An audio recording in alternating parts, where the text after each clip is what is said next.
எந்த நெருக்கத்தின் பாதையில போயிட்டு இருக்கிறீங்க? என்ன கண்ணீரின் பள்ளத்தாக்குல நடந்துட்டு இருக்கிறீங்க? யாருக்கும் தெரியாத ஒரு பயங்கரமான இருளுக்குள்ள, ஒரு கவலைக்குள்ள இருக்கிறீங்களா? அது எல்லாத்துக்குமே வரும். அது ஒரு வாழ்க்கையின் ஒரு கட்டம். அது கடந்துதான் போகணும். ஆனா பைபிள் அழகான வசனம் தான், மரண இருளில் பள்ளத்தாக்கில் நடந்தால் பொல்லாப்புக்கு பயப்படு, உங்க கூட ஒருவர் இருக்கிறார். அதை நீ கடந்து போவதற்கு உதவி செய்வா. அந்த வருஷம் முழுவதும் உங்களை நடத்திருக்கிறாரா? வயசு நான் இப்ப என்ன வயசு உங்களுக்கு? இந்த வயசு வரைக்கும் உங்களை சாகடிக்கல, உங்களை கத்தர் எந்த தீமைக்கும் ஒப்பு கொடுக்கல, நடத்தி கூட்டிட்டு வந்திருக்கிறார்ல. இனிமேலும் நடத்துவார், இனிமேலும் கடக்க உதவி செய்வார்.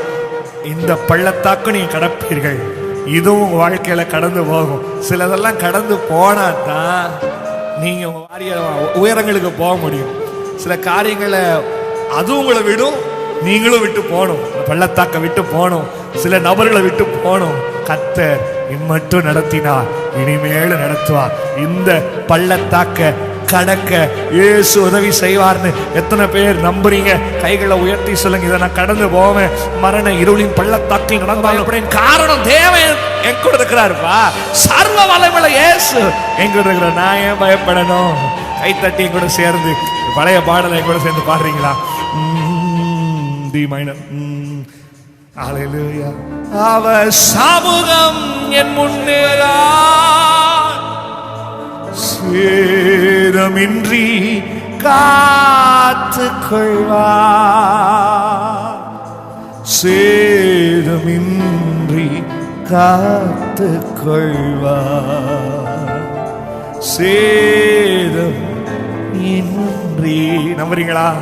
காத்துக் கொள்வார். பாதைகளில் பள்ளத்தாக்குகளில் கடந்து வர கர்த்தர் உதவி. பாதைகளில் பள்ளத்தாக்குகளில் கடந்து வர கர்த்தர்.